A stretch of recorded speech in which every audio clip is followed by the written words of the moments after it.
Video, we are going to discuss about improve readability with generative AI in Adobe Captivate. Let's move on to the text box on the slide and click on generative AI.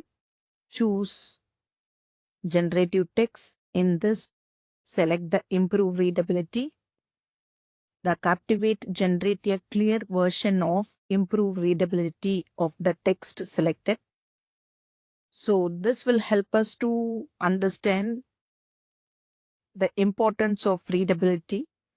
So improve readability means makes the text simpler and clearer. So after reading this suggested one, we can replace